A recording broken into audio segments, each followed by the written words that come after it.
Speed post കേരളത്തിൽ ആദ്യമായി നിലവിൽ വന്നത് എറണാകുളം ജില്ലയിലാണ്. CUSAT, HMT, telecom startup village എന്നിവ എറണാകുളം ജില്ലയിലെ കളമശ്ശേരിയിൽ സ്ഥിതി ചെയ്യുന്നു. എറണാകുളം ജില്ലയിലെ ആലുവ കേരളത്തിൻ്റെ വ്യവസായ നഗരം എന്നറിയപ്പെടുന്നു. കൊച്ചിൻ മെട്രോ 2017 ജൂൺ 17 നിലവിൽ വന്നു.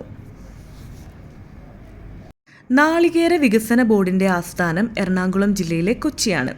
മട്ടാഞ്ചേരി പരദേശി സിനഗോഗ് എന്നറിയപ്പെടുന്ന സ്ഥലമാണ് മട്ടാഞ്ചേരി. ഇന്ത്യയിലെ ആദ്യത്തെ ജൂത പള്ളി നിലവിൽ വന്നത് മട്ടാഞ്ചേരിയാണ്. സ്ഥാപിച്ചത് ജോസഫ് അസാൻ. ഇംഗ്ലീഷ് സ്കൂൾ ഇന്ത്യയിൽ സ്ഥാപിച്ചത് ഡൗസൺ ആണ്. 1555 ഇംഗ്ലീഷ് സ്കൂൾ ഇന്ത്യയിൽ സ്ഥാപിതമായത്. ജൂത തെരുവ് സ്ഥിതി ചെയ്യുന്നത് മട്ടാഞ്ചേരിയിലാണ്. മട്ടാഞ്ചേരി എറണാകുളം ജില്ലയിലാണ്.